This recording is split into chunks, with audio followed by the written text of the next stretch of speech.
Should we say hello? I guess we should say hello. We don't have a name for the show, but No, I'm sure along the way we'll get a I'm name sure for along the show. way we'll figure something out. But so what have you been up to this week?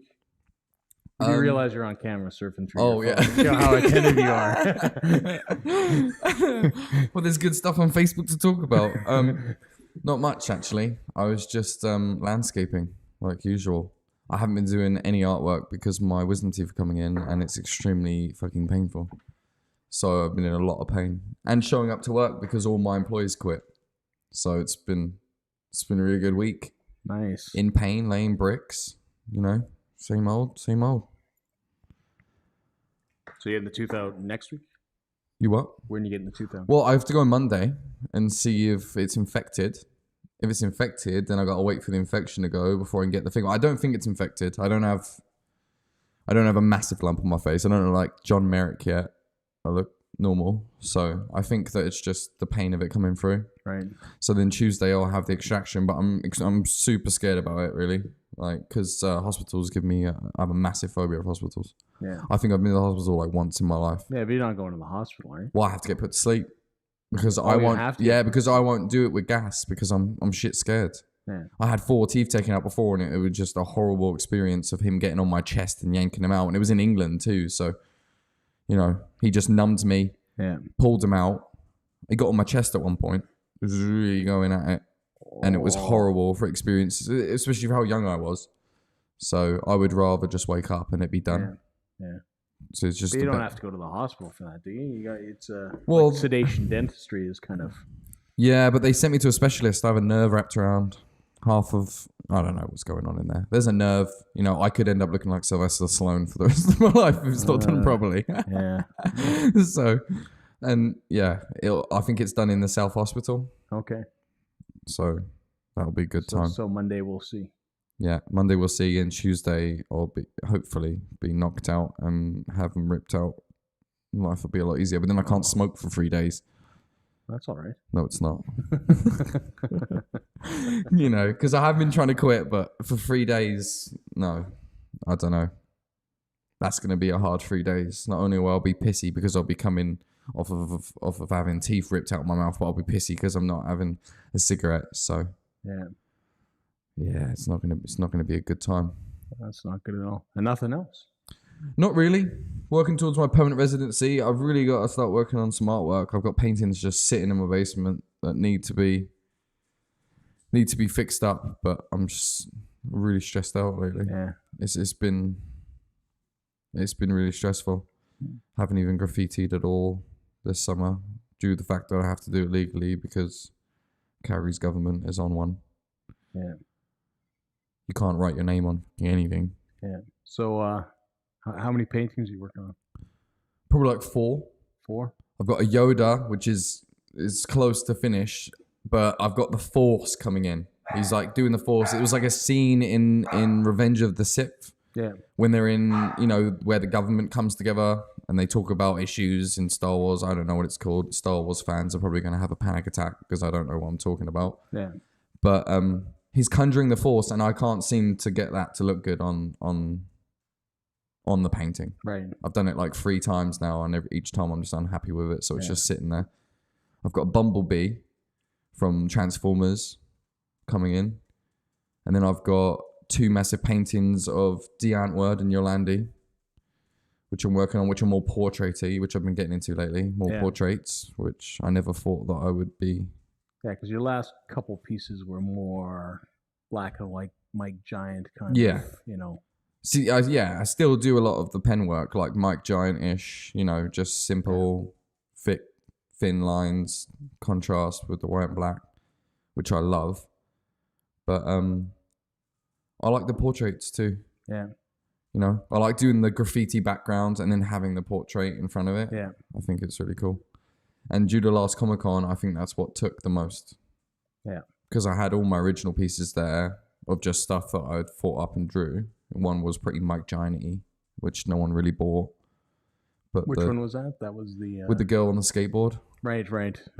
Yeah. With the tattoos. Yeah, with the tattoos. And then the graffiti in the background on the brick wall behind her. Yeah. See, I like that. I just think that, maybe if we were in California, it would be a different. Exactly. It'd be a thing. completely different market. Like here in Calgary, like you got a lot of movie buffs and a lot of hippie style people, you know, and they're into that weird type of music, which D. Antwoord and Yolandi have a huge back in here. Yeah. People love them in Calgary. You know, everyone I meet loves my Yolandi pictures. They love my D. Antwoord pictures.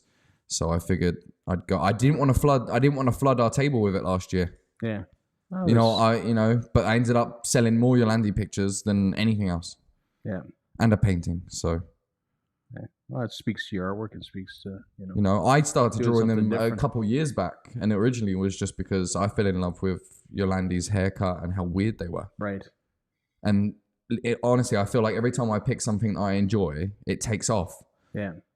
You know, like a couple years ago, no one even knew who she bloody was. Yeah. I took her to Comic-Con and and Chappie came out, which boosted everything. Yeah, Chappie was probably a big part of that, right? Yeah, it was huge. You know, so now I've just got tons of people asking for commissions of Yolandi and stuff. So that's kind of cool. It's strange about the Mike Giant kind of thing. Like I said, I think if we were California, that would be so much different. I think those would be a lot more popular. Yeah.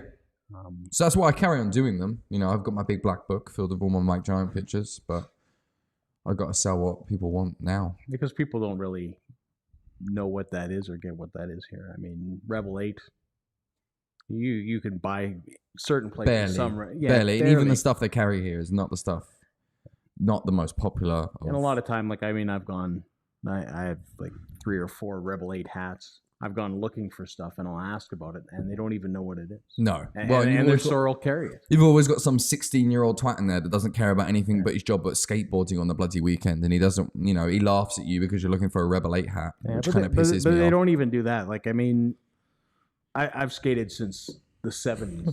I can't skateboard. Yeah. Since the 70s. So, I mean, that's what, 40 plus years now that I've been on a skateboard. I still skate. Yeah. I still buy decks. In fact, I collect a lot of old school decks. I have quite a large collection, and I will go ask for specific stuff. And I'm like, you know, like a bit of a Star Wars nerd and stuff like that. So things like the, you know, Santa Cruz Star Wars decks that came out. Yeah, I went specifically looking for those, knowing when they were released and all that kind of stuff. I went to a skateboard shop in town in a shopping mall, which was probably my first mistake. Yeah, the worst ones are in the shopping mall. And asked if they'd got any of these in. And all I was told was they got them in about a month ago and they sold out, which was total bullshit. Yeah. I mean, they didn't even have them in yet. I mean, they came in later and I got them and I've got them all now and I'm quite happy about that. But I mean, you know, it's crazy sort of the customer service you get with these guys. Like, they don't even know the products that they're dealing. And in all honesty, because of my age, they think I don't know what I'm talking about, or I'm looking for my 15-year-old So that's son. what I hate there, but I'm younger than you. Yeah. And see, like, I go to the ones in the mall, and I think the ones in the mall are just so fucking generic at this point that the kids in there even think they're selling crap. Well, I don't think they're all the same. Enjoy selling what they sell. But then when you go to the special ones, I feel like I shouldn't be in there because I don't even know what a truck is. You know what I mean? Yeah. Like, I can't. So I feel like it's almost like they're laughing at you, you're kind of sniggering at you in the back. It's almost like when you go on one of those dark, dingy tattoo artists. You know what I mean? It's like they don't want you in there getting a tattoo, and it just feels fucking weird. Yeah. It's like that. It's like I'm covered in tattoos. You think they'd be all right with me walking in there and getting a bloody tattoo? I still feel awkward. Yeah. Like I walked into a tattoo shop here in Calgary once, and they're just playing a video game. I think it was like, I don't know, Mortal Kombat or some shit. I mean, it was a good fucking video game. But they just sat there and played the video game. And I was there with my girlfriend. She asked me to come because she was getting like a belly button pierced or something. I don't know what she was doing. Yeah. But he just fucking sat there.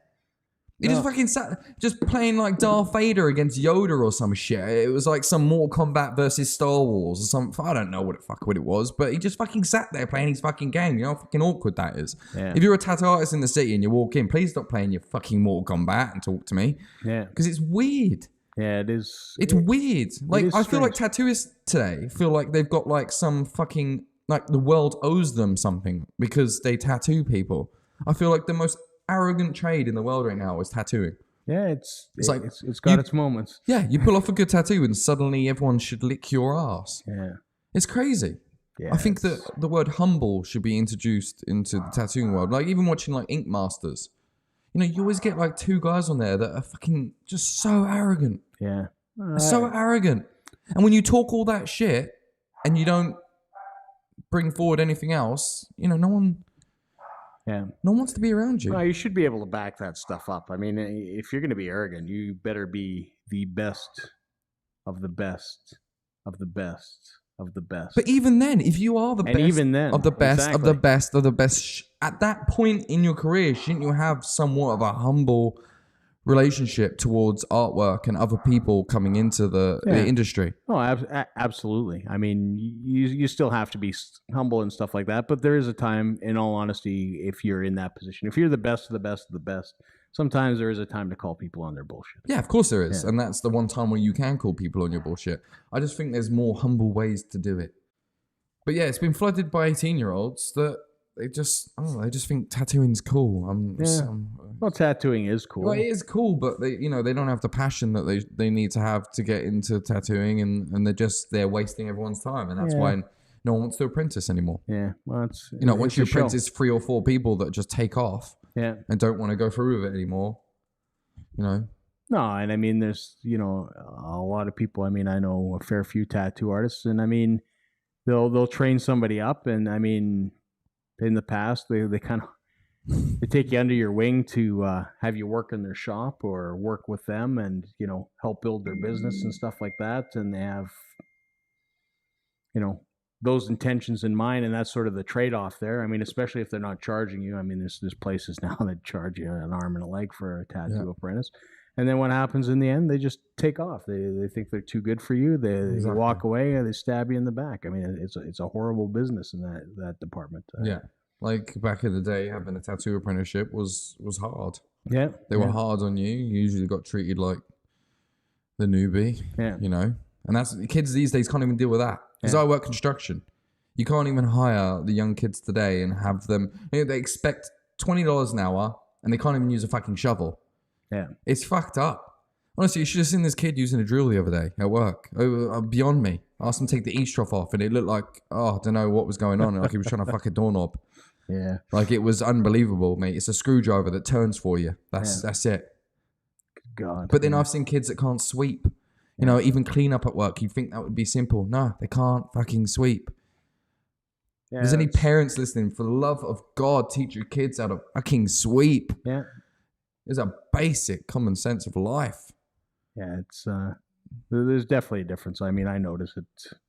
It's unbelievable the amount of confidence that kids have today.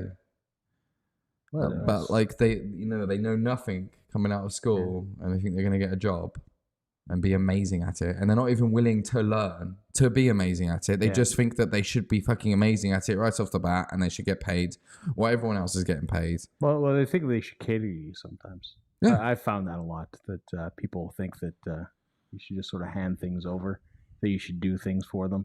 I mean, being an artist as well and myself, I mean, the amount of requests that I get on a monthly basis to do things for free because people feel that that's what I should do because I should be grateful that they're even considering me. It's astronomical. It's crazy. It's frustrating at times too. Well, it's like that thing I posted on Facebook about your worth when you sell your prints. Yeah. Because everyone's always trying to beat you down on the price of your prints because they're cheap as fuck. Yeah. But the reality of the situation is I sat there for fucking hours doing that. Yeah. Hours. Like, I don't think people understand how many times I redraw my stuff. Like my lines are perfect for a fucking reason. Yeah. You don't understand the work that goes into that before the finished product, which drives me bloody nuts. Yeah. Young artists. Here we go. I got it. Yeah. It says young artists or any artist that undersells themselves. Your prices are not entitled to your affordable to everyone. Your prices are what people need to cough up to afford you. Somewhere along the way, the prices to mass production posters become, what's that? Conflated for your original fully rendered art by request. And they're not the same thing. One reflects cost by printing pre-existing art on paper. The other reflects the cost of a skill and labor. Don't compete with print prices when you're a single person cranking out art. You're a human being, not a printer. Don't price yourself like you're a machine. Don't let people treat you like you're a CTRL plus P shortcut. Yeah. And it's true. You know, even when I do prints for people, you know, sometimes, you know, I only really charge. Well, when you're saying prints, you're saying. Well, I mean hand drawn, hand drawn pen print, because I do it all in pen too. Is, you know, and people don't understand. You're not talking print, you're talking original. Yeah, and if I fuck up using pen, I've got to redo the entire bloody thing again. Yeah. That's so, you know, there is a lot of, you know, if you've ever bought a hand drawn print from me, there's probably like 5 of that one sitting in the bloody drawer somewhere of wasted bloody paper. Yeah. And you know, it's like I only charge $80 for the hand drawn one, which I think is a good price, because you can go buy a poster in some stores for bloody $80, and that's you know, that's true. You know, if you go to IKEA, you get a framed poster for about $50, $60. Well, again, you know, I'll bring in a shopping mall example. I'm sure you've seen it. I'm not going to mention the store specifically, but you know, they sell art, and we'll use that. You know. Well, I mean, they are selling art, but they're duplicates. I mean, they print them on canvas board, and a lot of people, you know, think that they're originals. I mean, I went into what was I would say it was a gallery store at one point, and I can't remember the guy's name, but he paints the olives, you know, drinking martinis and stuff like that. Yeah, I actually have my old boss, won't call me names, he's a fucking twat, and if he's listening, he knows he's a fucking twat, but he has tons of those originals, and they're fucking expensive. When you buy those original, they are... But they're not originals. No, I know what you mean, but even when you buy those, they're expensive. They're expensive, and they're not even original. No. I mean, they'll take some oil paint and they'll smear it on over these prints so it looks like, you know, there's some depth to it and stuff like that. They're fucking expensive. And they're really expensive, and people buy it. Like, people just don't understand what they're buying sometimes. I mean, basically, it's a print. But at that point, you know, who knows, right? I mean, if you made your prints look like originals, maybe they would do better. But I mean, you know, your pen and ink, you know, I'm acrylic paint and a lot of times metal. So I mean, it's easy to tell my originals because they're typically on metal sheets. You know, versus my prints, which are most definitely. But paper. even, you know, when I take a commission, I'm drawing exactly what you want. Yeah. Most commissions send me pictures. Yeah. You know, like I just got one now of a truck. You know, it's just a semi truck that you want. Yeah. And I'll pen it out, I'll stencil it out, and then eventually we'll have a nice looking truck there. Yeah. But you can't get that if you walk in a store. You can't pick the fucking picture you want. Oh no. But yet you'll pick through, you know, 9 or 10 ones that you didn't know what you was going to get, and you'll pick one and you'll spend hundreds of dollars on it. Yeah. You definitely have to, when you're pricing stuff out or when you're doing a piece, is take into consideration exactly what you're saying there, in the sense that if you're going to make prints of that piece, the original piece, I mean, you can price them. I think my prints were $20 last Comic-Con. Yeah. And they sold great because people could afford $20. Yeah. But were they going to pay the $2,000 for the original painting? But see, that's something that pisses me off too. Even when you told them $20, they look at you like you're fucking mental. Yeah. What's wrong with you? Yeah, no, I know. You came to an art show and you can't spend $20 fucking on something that you liked. Yeah. You know, and they would still rather sit there and take a picture with their iPhone. Yeah, which is rude. That's fucking rude. That stuff, you know, that kind of bothered me, that people wanted to take photographs and stuff, or would just come and take photographs and stuff. And I mean, even the concert photography thing, like I had to stop one guy that was flipping through and he was taking shots of my photographs. That bothered me because I mean, those are on a different realm, right? Because I have, you know, agreements, or I may be under contract for certain things for those. Well, even if you don't have agreements, fuck off. Yeah. Well, since when did being a human being, like what, just because you have a camera attached to your fucking phone means you can take a picture of fucking anything and everything you want? Yeah. That's not true. Yeah. You know, I spent hours sitting there painting a picture, and you just take a 2-second picture of it, print it out, and you've got a print of my painting. Yeah. Which I sell for $20. So get off, you know, your ass, get your finger out your ass, and pay the $20. Yeah, it's not a hard thing. Artists, you know, always I'm not saying pay if you don't like it, but if you love the art, it doesn't make sense to not pay the $20. Yeah. If you love it, have it, own it, have it in your house. Yeah. You know, well, I mean, if you want it, buy it. If not only that, when you're buying directly from me, we're not only that, we're signing it for you. You're meeting the person that painted the picture. You're meeting the person that drew it. You don't get to do that very often. No. Especially with modern art today. You know, there's tons of people I follow on Instagram who I'd love to meet. You know, most of my work's, you know, based on Mike Giant. Yeah. You know, I've spoke to him a couple times over Instagram, but he's a pretty, you know, he gets a lot of messages on Instagram. You're not going to reply to one or two guys. You know, he's a pretty secluded guy. Yeah. No, I'd love to meet him. I'd love to shake his hands and get a signed piece of art from him that was $20 bloody. But the reality of that situation is you know, he's, you know, $300 for a piece of print from him. No, but you know, if that's what you really want, save it. And I'd pay that. Yeah. Or, you know, prints. Like, I mean, look at Nat. Nat, you got stuff from Nat at Comic-Con. I got stuff from Nat at HorrorCon. I didn't have the money at Comic-Con. I just didn't have the money. So, I mean, I saved my pennies and I have his stuff. I have it up in my office. You know, Joe Capobianco, he's my favorite tattoo artist. I'm tattooed by the man, but I'll still buy his artwork off. Exactly. Why? Because I like his stuff. And you know, to me, there's value in paying artists and getting original stuff rather than mass-produced crap that you buy at your, you know, local mall that, you know, is feeding who, right? Yeah, exactly. You know, it's a better payoff for everyone. Oh, absolutely, right? You know? So, you know, and you know, I thought some of the people from Comic-Con would get in touch with me again. I didn't hear from any of them. Yeah, well, I mean, they might be waiting for next year. I mean, I do the same thing. If I know somebody's going to be there, I kind of wait to see them there because I like that personal interaction versus text messages, emails, all that kind of stuff. Yeah. And I mean, a lot of people don't pick up the phone anymore. That's kind of the new thing. It's send a text message or send an email. Or even picking up the phone. No one goes to meet for coffee anymore or actually meet in person. That's even hard to do. But I think some people feel that they can't pick up the phone and they can't talk to you. I mean, anybody can call me anytime. You know, sometimes I have to put you off because I'm in the middle of something or doing something, but I'm more than happy to talk to anybody. Yeah. If I have the time, I'll talk to you about stuff. I don't care. Yeah. You know, these are the people that want to buy your stuff. To me, those people are important. You know, they like my work. That's great. I'd love to talk to you. Yeah. Just depends what about. Yeah. Well, yeah. I mean, obviously, you know, I'm not going to give legal advice. I'm more antisocial than you. Yeah. No, I have those traits too. I have to force myself to do certain things. I mean, Comic Expo, to be honest, is one of the most intimidating things that I do in a year. I don't like big crowds. I don't like all that kind of stuff. I was drained by the end. I completely it was tiring. Drained. It was 4 days, felt like 2 weeks.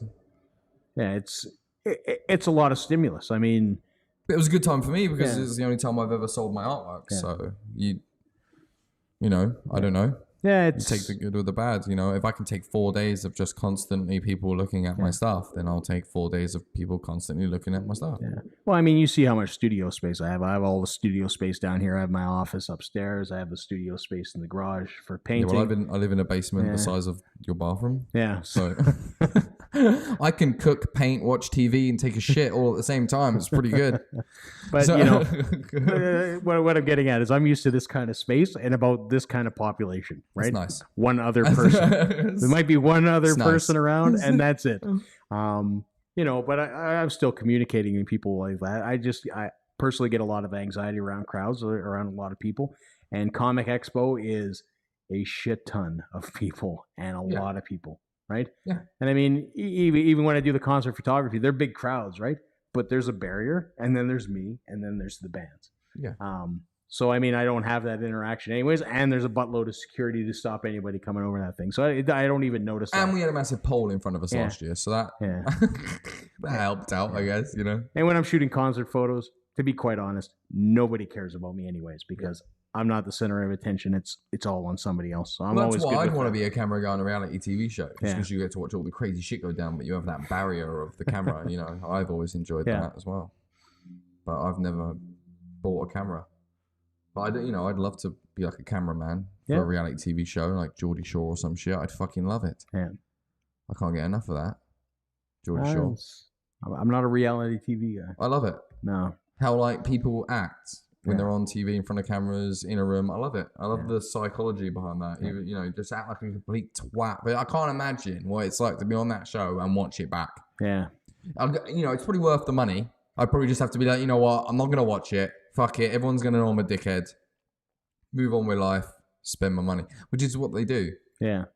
Oh yeah, well, I mean anybody that goes on a reality TV show is there to basically boost some sort of career. But then I think I'd be good on a reality TV show Oh, because yeah. I'm interesting. I think not interesting like where I'll blow my own trumpet. Interesting. Yeah. I just think that I wouldn't give the normal shit. They're always bitching and moaning. It's always about sex. It's always about alcohol. Every now and then you get a couple of funny people on there, and actually, like my girlfriend likes to watch that Love Island? Yeah, it's like Love Island. It's honestly like 37 episodes. I got to like episode 12 and wanted to fucking off myself, but she watches that Love Island, and I don't know. It's there's one good character. I ended up, I liked the geezer on there called John. I thought he was really fucking funny, and he'll be famous now. Yeah. He'll be famous now. He's good now. And all he did was go on fucking Love Island. Yeah. And have a shag. Could have done that. Well. But minus the shag. Yeah. I mean that flame's fleeting sometimes too, right? Like, I mean, where a lot of these people now? Like, think of the first Survivor. Like, where's Rudy? Like, no one cares about that asshole. Yeah. Survivor though. Yeah. Well, I was pretty sure in the first Survivor. I mean, that's the only reality show that I think I ever watched, and I didn't even get all the way through that. But awesome. I was, kind of watching it, and I was thinking that this guy's going to go crazy and paint himself out and then kill everybody, and that would be the end of the show.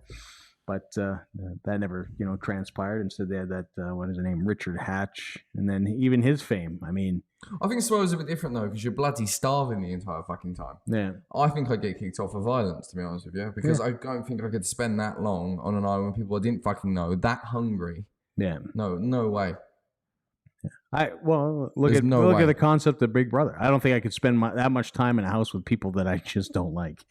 And are dirty. Yeah, and invading my space. Gross. And I'd be good.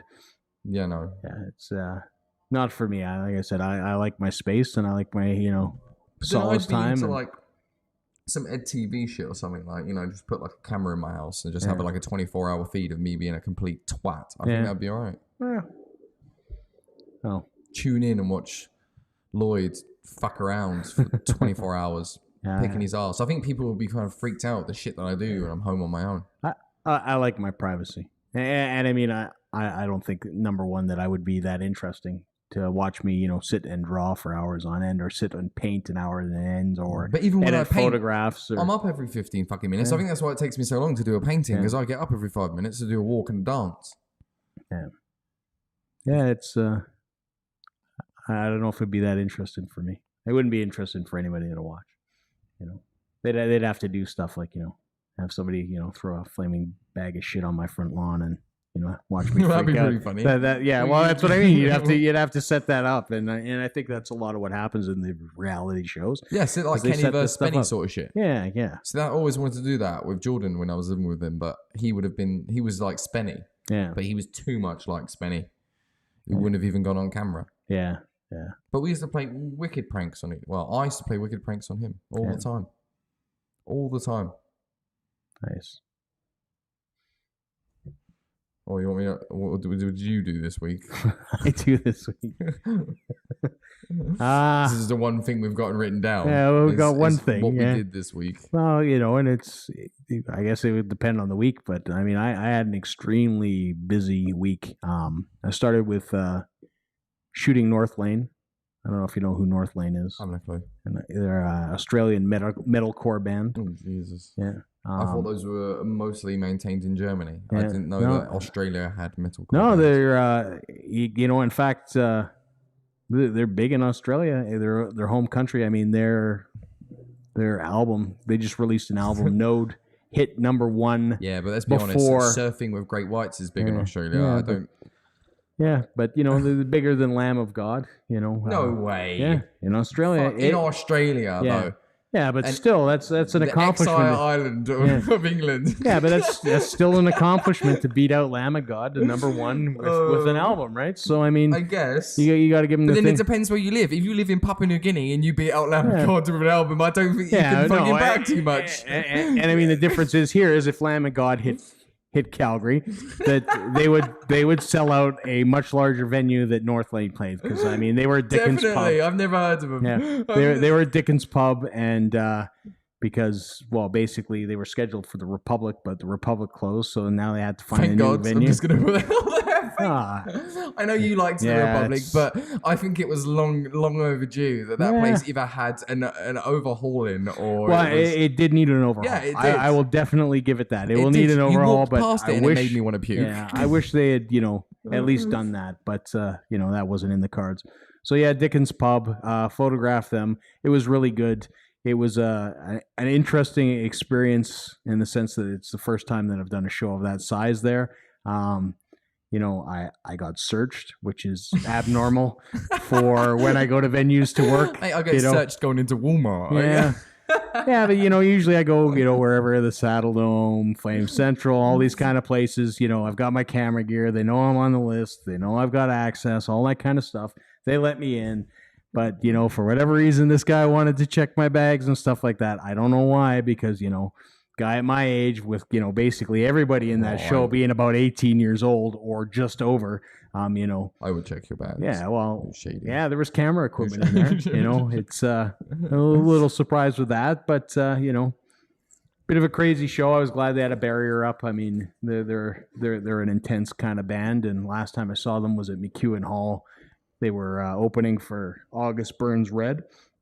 And I think I took about 4 boots in the head when guys came over the barrier from crowd surfing. It was crazy. I was dodging bodies in the photo pit. Same sort of thing. They actually had a guy that tried to make his way up on stage, and that didn't work out very well for him in the end. But that was North Lane. And then later in the week, I hung out with Leanne Mosley. If you're visiting Australia, North Lane, apparently... North Lane Metalcore. If you're into metalcore, apparently is the place to be. But then I don't advise visiting Australia because you'll probably get bitten by something fucking evil in the first 5 seconds. As a continent, don't they have the most animals and pests that can kill you? Every dangerous shark, every dangerous spider, snake, and human being. Yeah. And they have metalcore. Maybe that's why metalcore is so big there, because they are so angry that they listen to metalcore while they stand on fire ants. Yeah. They listen to metalcore because they're so worried that they're gonna die the next minute when they walk out the house. They listen to metalcore while they lose more teeth. Yeah, they need some more angry music. As they wrestle an alligator to the ground, metalcore seems to be the best thing to fucking listen to. So after North Lane, I sat down with Leanne Mosley, who is a makeup artist. I don't know if you saw her. Mosley. At Calgary Comic Expo, she did the superhero stuff. Yeah. So she was over, and I was helping her. She's airbrushing and stuff like that. And because of my airbrushing in the past, we're just sitting down. That's why I've got the remnants of the stencils. Oh, okay. Stencil stuff. Figured that I would take the old tattoo Thermofax out, make a stencil, and kind of did some texture stuff and stuff like that. And she's really cool. She's doing some cool stuff. She just came back from Shambhala and a whole bunch of stuff. Fun. Yeah. No, I'm not a Shambhala. I'm not going to sit here and rep Shambhala because I'm not a Shambhala person. Well, I'm not either, but I do like a festival or two, but Shambhala has gotten out of hand, if you ask me. Yeah, it's not my style of music personally. I would much rather go see North Lane than I would go. When I saw the orgy tent, that's when my weekend was kind of done. Couldn't believe that people were going in the orgy tent. Oh, really? Yeah. And if you made it to Shambhala, I hope you stayed away from the orgy tent. If you have an itch, go get checked out.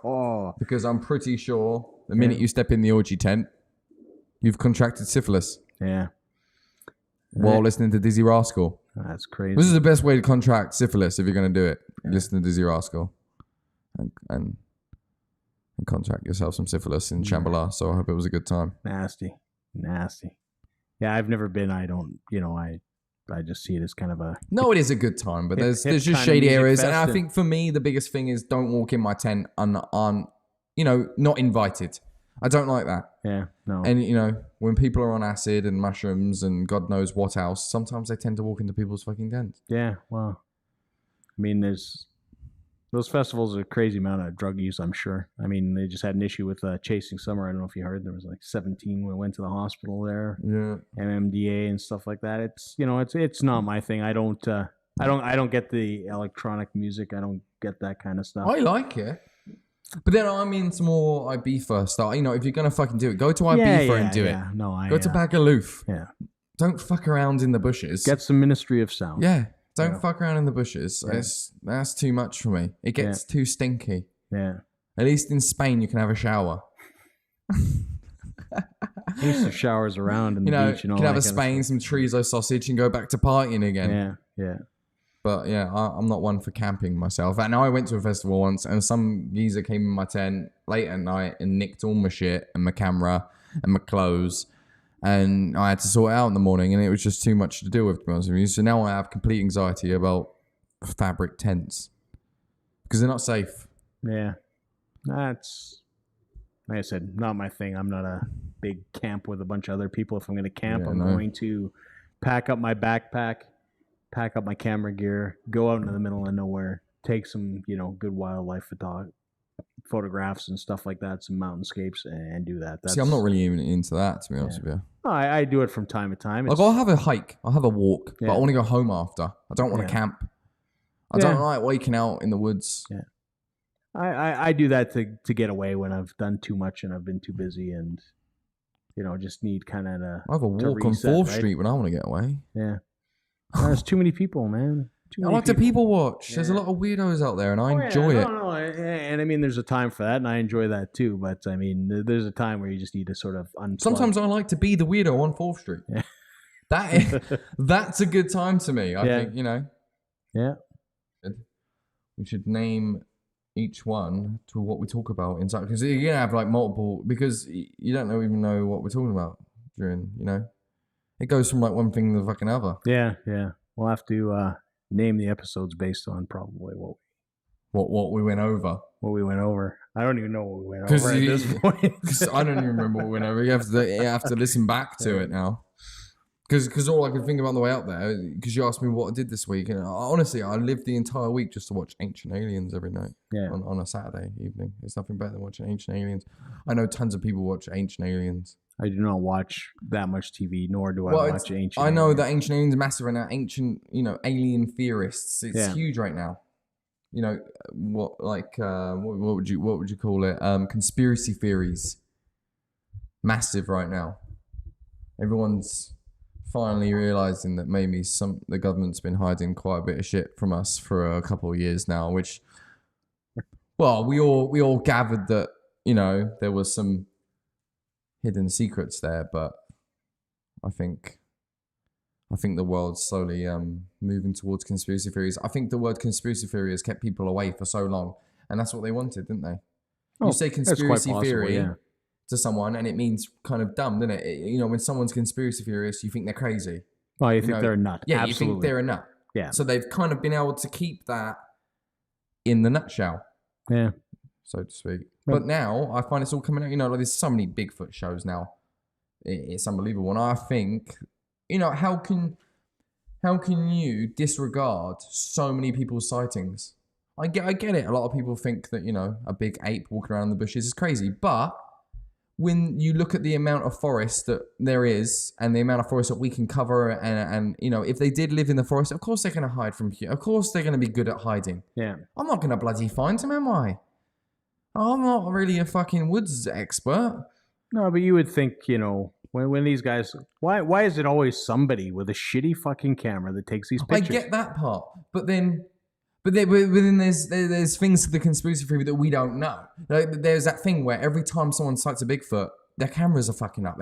They might have static, there might be something about Bigfoot that is, but that's the conspiracy theory. That's what I'm talking about. That's what is great. That's what I love about conspiracy theories, because you can literally, it could be anything. We find, we're always wrong. You know what I mean? Like the first black hole, right, was in a sci-fi book.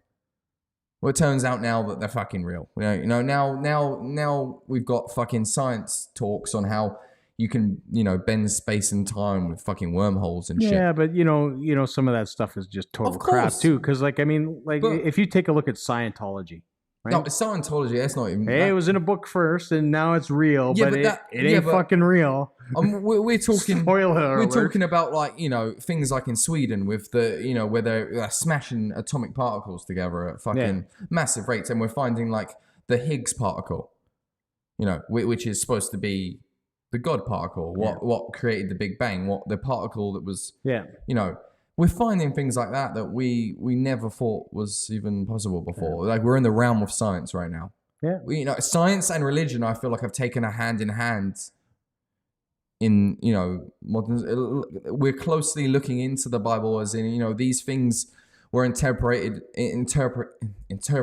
sorry. Oh, I'm not even saying that right. But they, you know, they were put in a way that they could have written back then. You know, you can take the stories in the Bible and kind of read them out in a sense where how would you interpret something if you've never seen it before? Yeah. How would you interpret someone coming down from another planet? You know, there's one passage in the Bible that talks about spinning rings around God and cherubs that light up on the side of him and stuff like that. You know, a lot of smoke and fire and all this crazy stuff when he comes down from the heaven. Well, you know, to me, that sounds like a fucking spacecraft. If I didn't know what a spacecraft was, I was like, oh, there's a shit ton of bright shit and, you know, some smoke and some fucking, you know what I mean? Yeah. And it's like the Indians when the boats first came. They didn't have a fucking clue what it was. You know, so, you know, there's the stories that the Indians didn't see the boats until they got real close because they didn't know what they were looking for. Yeah. How can you know what something is if you've never actually physically seen it? You know, in Papua New Guinea, there's still a tribe today that honors aeroplanes because during the World War II, planes were, you know, they were flying over more often. They were dropping, you know, cargo more often. And to them, now that's a god. They don't know what a fucking aeroplane is. You know, I watched a documentary where they still worship a crashed aeroplane from World War II because that came from the heavens. Yeah. You know, and it's the same thing with us, I think. You know, these stories that were written way back, there was no reason to lie. It's not like they had amazing fucking imaginations. Half of them couldn't read or write, for fuck's sakes. Isn't that the premise of the gods might be crazy or... Yeah. When throwing the Coke bottle out the window. And it's the same sort of thing because you're going to worship what you know, what you've seen. And I feel like these books and these documents and these, you know, scriptures that were written thousands of years ago, it's not an elaborate story and it's not just a religion. I feel like these are things that happened back then because to read and write back then was amazing. Not many, you know, out of a town of 100 people, maybe 2 could fucking read and write. So to be recording this stuff the way they did, it must have been happening. There is no reason to be right. You know, there was no sci-fi when Jesus was having a walk around. He didn't hop on the donkey and be like, oh, you know, gonna go read a sci-fi novel. You know, there wasn't, you know, and, you know, it's like Japan, all these talks of dragons and, you know, all religion adds up. You know, somewhere in the story there's a similar story. Doesn't matter what religion you go from, there's a similar story. And I think in that sense that, you know, in a way, the world's sort of connected back then. I feel like, you know, if things like the pyramids, they're still teaching kids today that the pyramids were built by humans. We all know that's fucking impossible. They've even done the math. If we had the people, thousands of people doing it, the way we thought it was done, they'd still be building the cocksucker today. You could still go to Egypt and watch the wankers building the fucking pyramids because they wouldn't be finished. It's too big of a project for what we had back then. See, I thought they were stolen by an evil genius and replaced with like inflatable pyramids. Sure, when you watch fucking cartoon stories. But, you know, but they'd have to change the history books for some of the knowledge that we have today. They would. Because some of the stories that you like, you know, how the pyramids were built by fucking people dragging rock, it's ridiculous. Oh, and that's why it becomes mythology, ridiculous. Right? Yeah, but what's mythology? At some point, we writ these old stories down for a fucking reason. Do you know what I mean? Some of it, a bit bogus. You know, you read some of it and you're like, all right, what's going on here? Adam made Eve from a rib, did he? Yeah. All right. I'd be doing that every weekend then. There'd be geezers out here with like 8 girlfriends and no ribs left. Let's be honest. They would. I've got a couple mates that would have 0 ribs left, 8 girlfriends, 1 for every day of the bloody week. Yeah. You know, but then again, you can take that even stem cell. You know, now we can take a gene from something, we can create it, we can clone it. Why is it so hard to believe that there was a race of people back in the time that we might have called gods that were able to stem cell us, to build us, to clone us, to create us? Oh, there's no doubt that things like that are entirely So when you take possible. the story of Adam and Eve and he has the rib and he creates Eve, if you took that and interpreted that in a different way, it could be that he took some of his DNA and created them, yeah, absolutely. I mean, we did it with what, a pig? Exactly, and that's what I'm saying. I'm saying that these stories we're not allowed to do that stuff anymore. I don't think. Yeah, but they do anyway. We all know that. But that's what I'm saying. I'm just saying that all these stories can somewhat be put to a real, you know, like that passage in the Bible where the angel comes and says, you know, you got to leave this town. It's going to get fucking hit with a, you know, it's going to get destroyed. Don't look back, because if you look back, you go blind, turn to stone or some shit like that. And now if we dig down big enough in the Middle East there, we find nuclear material. Yeah. So, you know, if you look at a nuclear blast, it will blind you. Yeah. It will burn you, turn you to fucking dust. Yeah. And that you know, it's all these stories can be interpreted with something that we have in modern day, you know? Yeah. Which I find cool. And Ancient Aliens is all about that. I know people listening to be like, he's on to something here. That was just a 20-minute infomercial on Ancient Aliens. Yeah, so if you like Ancient Aliens, I just bigged him up quite a bit. But I love it. You know, it's the only show today that, you know. What channel's it on?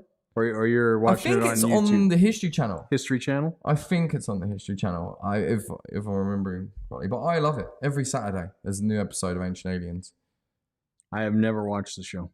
You know, and they bring up a lot of cool points. They bring up a lot of cool documents that go on in America. You know, America as a whole has just got something fucked up going on right now. They really need to. Yeah. The world's, you know, it always has its problems, right? So, I mean. It has its problems, but then America they're just creating problems, I think. Yeah, well, I mean, it happens all over the world throughout time. Places create their problems. They do other things. I mean, people do horrible stuff. I mean, it's, you know, we repeat ourselves over and over again. It's just kind of the way nature to be twats over and over again. Yeah, exactly. So that was my rant on Ancient Aliens. I could go on for days about Ancient Aliens. Yeah, I'm really into it. Conspiracy theories, you know, all that. Yeah. I don't watch enough TV. I mean, I spend most of my time. Well, you don't really have to watch TV. You just got to research, I think. Yeah, I mean, if you have time to do that. I mean, if you have time to do that, act like I've got millions of time. Time in my day to research conspiracy theories. I've got no time. This is my fucking life. I've still got interviews I've got to edit. I've got. I recorded some documentary style stuff with a martial arts instructor last week. I have all that stuff to edit. I have an interview with 240 that I have to edit still. Yeah. Not that that's going to be film or audio wise. I did audio record it, but I recorded it for notes more than anything else. I have that to do. I mean, I've got to shoot 50 Days YYC today, which is a festival. But yeah, it doesn't look like it's going to be. No, it's looking pretty wet. But I mean, there a go. So that'll be interesting. They're new. It's still a go. Yeah, it's still a go. I just hopefully there's tops. Yeah. Do you have to pay to get in? No. I'm in there. I mean, I better not have to pay to get in. I mean, they've been emailing me, but not emailing me. The communication's been a little off, but I mean, we'll get out there and. But due to the fact that this isn't live, everyone else doesn't bloody know where it is either. So when people finally do listen to this, they're going to realize, we weren't the only ones that didn't know this festival was going on. Yeah. Because I learned about it this morning. Yeah, no, I mean, it had a rocky start too. I mean, they did a Kickstarter program and they had a video that was talking about the Calgary music scene. And they kind of, there was one magazine, I think it was Ox, that kind of took a big dump on their video because they indicated that basically they took a big dump on the Calgary music scene, and a lot of people in the Calgary music scene were a little bit offended and stuff like that. I mean, moving forward, still a music festival focused on Calgary. We'll see where it goes. Yeah. I have to be there later today to shoot, assuming that somebody knows that I'm coming and that I can actually get through the front gate or past security, because that always tends to be an issue anyways, right? Yeah. Even when I'm supposed to be there, sometimes people don't know, or these guys aren't told anything, and then I become a big issue, and that shit would piss me off. Yeah, it has its moments. I mean, I've been kicked out of places that I'm supposed to be, and then I have to deal with the backlash of that too. But that's just the way it is, and yeah, I mean, I managed to get my record shopping in this morning, which I was happy about. Do that. Also, time to record shop and not to look up conspiracy theories. Listen. Record shopping is very important. Very important. Apparently, I don't spend my time wisely, but going to record stores is just fine. Well, you record stores, if you don't get the record when it's there, especially used stuff, because I do buy a ton of used stuff.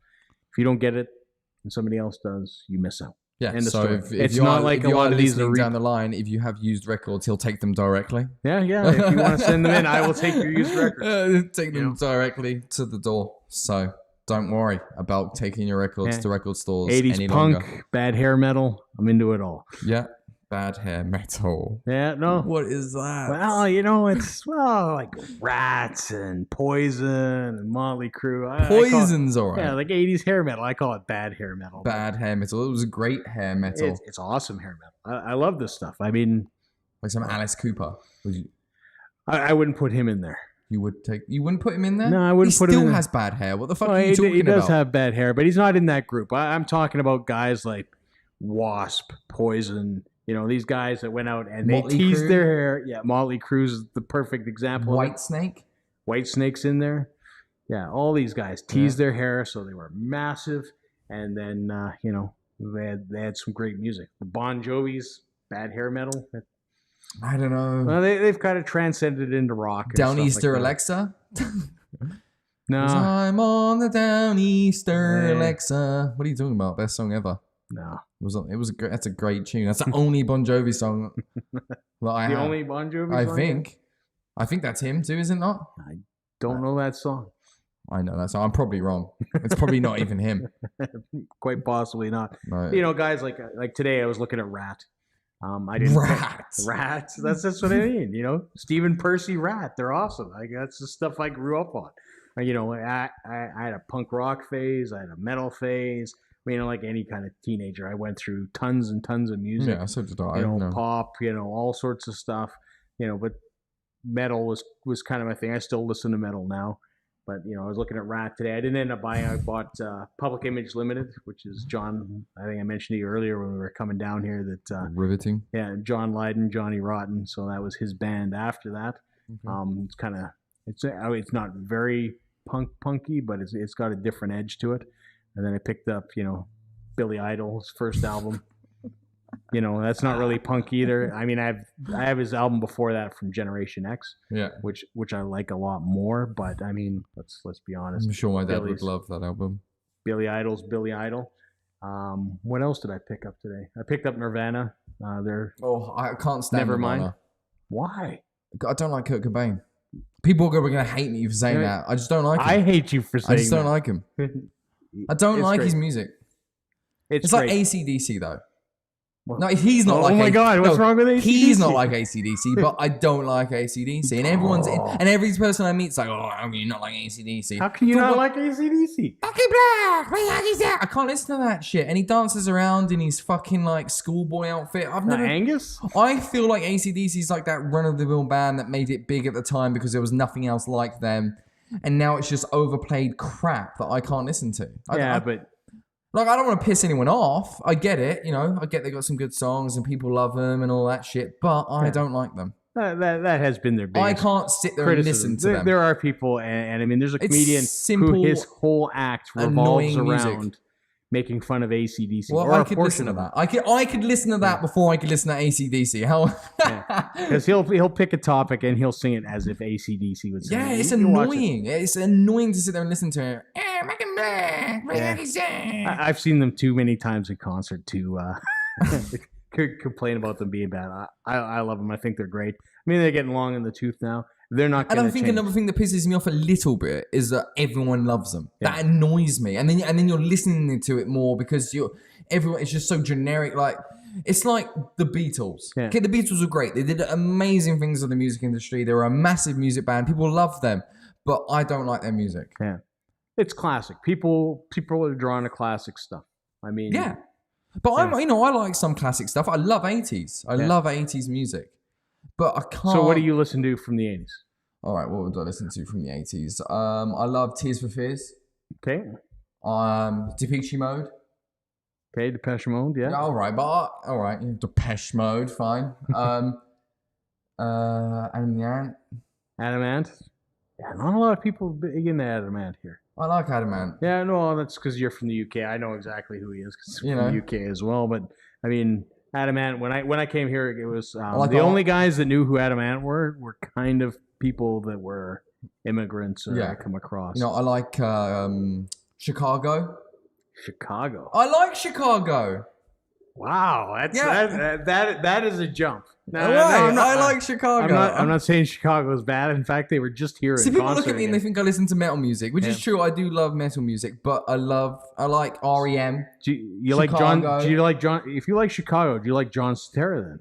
No, I haven't heard much of his stuff though. Rio Speedwagon. But you must have heard John Cetera stuff. A little bit. Yeah, so I mean, yeah, I listened to his big thing. Like, I mean, you must have saw the Karate Kid. Yeah, and his song, yeah, it's great. I love it. The '80s was the years of the soundtrack thing, where basically any movie that came out, they would put out a soundtrack, and you would buy that soundtrack album for that one song. I still do that, and then the rest of it was shit. I still do that. But yeah, John Cetera, obviously from Chicago. Rio Speedwagon. REO Speedwagon, okay, yeah. Love it. Who else? I'll listen to Poison. Poison. So you're Bret Michaels fan? Who? Bret Michaels. Yeah, almost. Yeah. Well, he's the lead singer of Poison. And I like him. I can't think of it. They're all like one. Most of them is like one songs, but I love Cyndi Lauper. Okay, yeah. So I love Cyndi Lauper. Yeah, I thought she was really attractive back in the day. I had a weird attraction to Cyndi Lauper as well. It's every time I go to the record store, in my mind, I'm like, I have to get these things. Yeah, and you get Cyndi Lauper. That's one of them. Well, she just put out a vinyl, a remake of She's So Unusual. Kate Bush is awesome. Like a bit of Kate Bush. Yeah. Get into that. Yeah, Kate Bush is awesome. George Michael. Yeah, no. See, my mum loves George Michael, so growing up, I listened a lot of George. Oh, Careless Whisper. Fucking, I'll sing that all night. Father Figure. Gotta reset.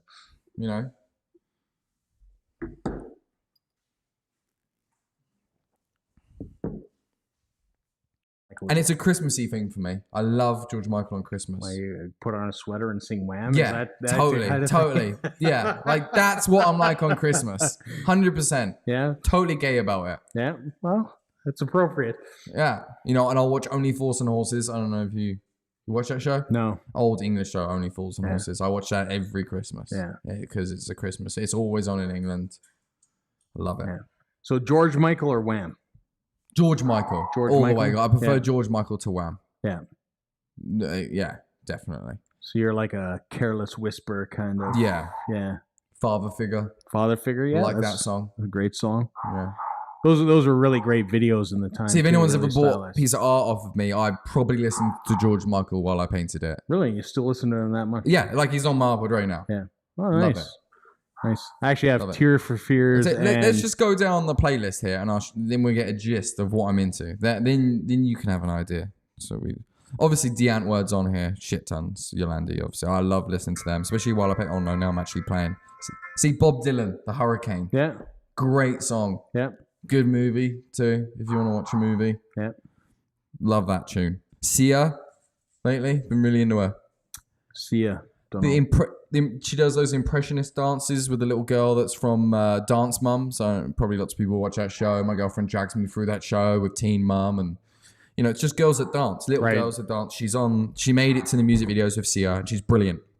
And there was a lot of controversy about Elastic Heart, actually, what I have on here, which was with Shayla LaBeouf. Okay. And I just want to talk about that for a minute, because all of you I don't know if anyone was pissed off about that being pedophilic in any way or weird that they go, shut up. Yeah. Shut up. There was nothing weird about that. That was a great dance. It was a great movie. And the only thing I got from Shayla LaBeouf and the little girl was more of like a father figure. When he looks into her eyes and stuff, you see it. For me, it was more of like taming an angry dad. That's what I got from it. Like, it was like a caged man that she could sort of tamed. I didn't get any sexual vibes from it. I think that anyone needs to fuck off with that shit, because I don't think it was meant to have sexual vibes. They even made her go online and apologize for the music video. Oh, really? And my dad cried during the music video. He loved it. Yeah. And my dad doesn't cry very often. He was, ex-world champion kickboxer. Everything's hard. Yeah. Everything's tough. He loved it. For the dance, and Shayla LaBeouf did an amazing job. I think it was brilliant, and anyone else that thought it was any different can stick it, because for what it was amazing. Yeah. And if you can watch that video and only take the oh, she's too young to be doing this dance and whatever, then don't watch it. Yeah. Don't watch it because, there was nothing sexual about it. Yeah. I can't speak to it. I haven't seen it. So. It's amazing. You should watch it, but there was a bunch of controversy about it and I just thought it was ridiculous. See, I've got a lot of Enrique Iglesias on here. Believe it or not. Okay. Not The Weeknd, really into right now. There was good music by Felix Jaehn, Ain't Nobody, which is an old song. Ain't nobody love me better than you. That 90s track? You remember that? Yeah. Yeah, so it's a remix on that, which is actually really, really good. Paloma Faith, really into lately. I think she has an amazing voice. Great. The 50 Shades of Grey soundtrack, brilliant. Movie, shit. Didn't like the movie. Boring. Pretty much about domestic abuse with sex in, I don't know. If I did that to my girlfriend, I'd be single tomorrow. So I don't know if there's any girls listening that are into that sort of shit, but I don't know. I think it got a bit too much. Yeah. And especially for the young kids growing up today that are going to read 50 Shades of Grey because there was so much talk about it and it was so big. Everyone knows young girls are going to read that shit. Why would you want to be teaching them? If you're into that in the bedroom, naturally, fine. But I think you have to find it naturally to be into it. You know what I mean? Yeah. Not be exposed to it and then slowly. And I feel like that's what the movie was about. A girl that wasn't exposed to that and was slowly introduced to it and then ended up loving it. But did you love it or were you just exposed to it and fall in love with the guy? I don't know. I thought it was a bit of a too of a fucked up movie for me to watch. But the soundtrack was Kygo right now though. I don't know if that's how we pronounce it. I don't know if everyone else pronounces it like that. He's a new DJ, Kygo. Yeah, I'm not big into DJ culture. I'm not either. But Kygo is amazing. I know a lot of British people probably listen to him. When I was in Spain, he was all over Ibiza and people were loving it. I think he's really good. He's really young, but his music's really good. Yeah, he's doing a good job. George Ezra. Yep. Sings that song Budapest. Yep. It's a good track. And Barcelona. It's another good track by him. I can't find any of the 80s. These are all new ones I've got up here now. James Blunt. Always loved James Blunt. It's good shit. Eddie Money. You like it, Eddie Money? Yeah. Take That. No? Why? Not my thing. I think my mum listened to Take That. I mean, that's why I'm into it. Aha, Take On Me. Yeah, yeah. Yeah. See, Christopher Cross, Ride Like the Wind. You got quite the range going on there. Yeah, see, all over the place. And then we go back to Maroon 5. Yeah. So David. Right now, favorite new band? Right now, Kygo. Not a band, but he's right now. And Paloma Faith. Yeah. Two different, Kygo for the DJ, kind of like chill out. When I'm at home having a drink, we'll listen to Kygo for sure. And Paloma Faith and Sia when I just want to listen to some singing. Nice. Not a lot of good raps been coming out. Eminem's been doing good for himself lately, I think. Yeah. That Paul Walker song can fuck off for a bit. I haven't heard it. You haven't heard it, my ass. I have not heard it. That song plays in every... It's been a long day. It's on every 5 minutes. Yeah, well, that depends on the radio stations that you listen to, right? I mean... I'm surprised that's not on CJ, to be honest with you. Well, I listen to X92.9, which is alternative. I listen to CJ as well. 97.7. 80s, 90s, and the best of today. Yeah. Can't go wrong. Yeah. No, mostly I'm on X92.9, and I'm on CJ for a bit. I tried listening to that Apple Beats 1 for a bit. I can't do CJ either. Yeah. I used to do CJ all the time. Doing construction. And then Nickelback ruined it for me. I don't mind Nickelback. I'm sick of everyone saying they hate Nickelback. Yeah. I get it. Okay, I get it. They're cookie cutter. They got the same shit every time. You can literally listen to the beginning of every Nickelback song and not know what song it is because they all sound the bloody same. Yeah. But you play a Nickelback song in the car and everyone will say they hate it. And then when you look in the rearview mirror, they're fucking lip syncing the bastard looking out the window. Oh, yeah. Because it's catchy. You're singing people still like it and all that kind of stuff. All I'm saying is that... And he's done well for himself. Why people don't like Nickelback or why I'm not, huge on it? Because he's too mainstream. No. It's too much. You know, Too much of what? Well, with they used to have the Canadian. I think they still do have the Canadian content rules where you have to play the Canadian content. So when you have a band that is big, like Nickelback was and is, that it gets played over and over and over again. I can't handle that.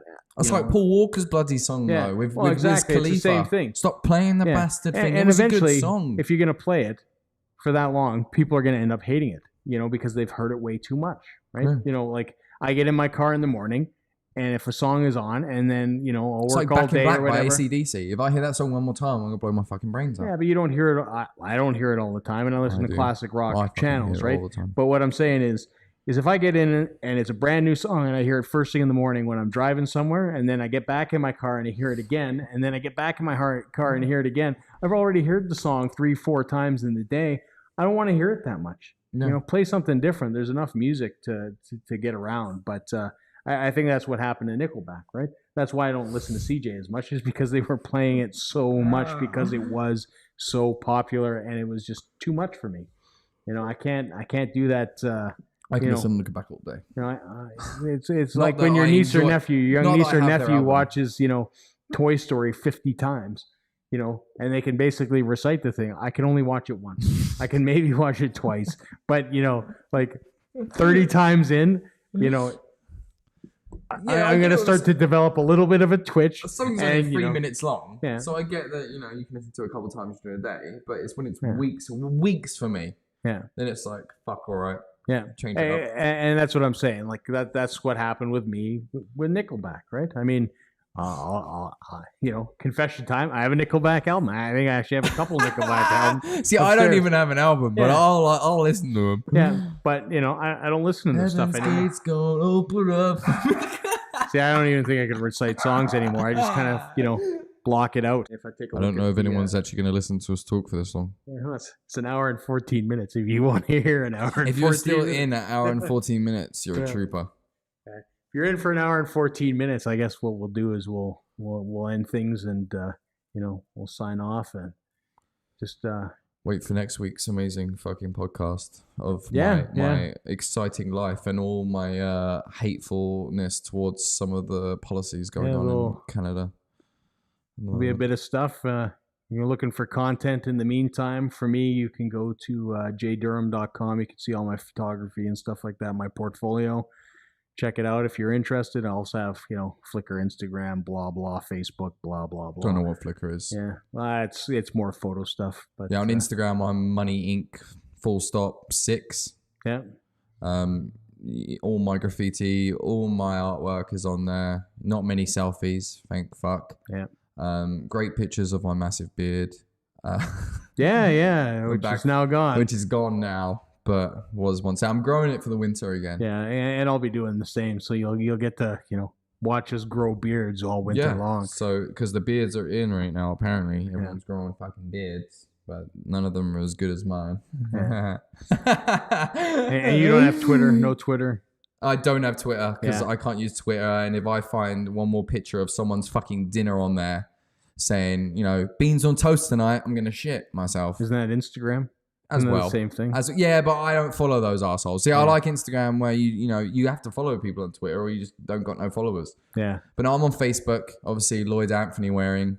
I have the Money Inc. page too on Facebook. Just search Money Inc. all capitals. You know, usually the O is a money sign, but you'll still find me if you type in Money Inc. So all my paintings are on there. All my pointless videos that I post on Facebook are on there. Yeah. Yeah, I'm on Twitter and Instagram, Pain Inc. So it's PAININC, so like incorporated. Yeah, mine's INK, like ink, because I'm not incorporated. Facebook, J Durham Photography. It's easy to find. If you find one, you will find them all. If you go to my website, you'll find. Yeah, we're all kind of a tight knit group. So yeah. It's on there, and if you can't find me, then you don't deserve to see. No, I'm joking. I'm joking. Yeah, but I'm sure they'll find you on there. Yeah, maybe. All right, we'll wrap it up. Yeah, I'll say ciao. And have yourself a great week. And if you listen to me for an hour and 14 minutes, get a life. Yes, you've got issues bigger than us. All right, that was a good one.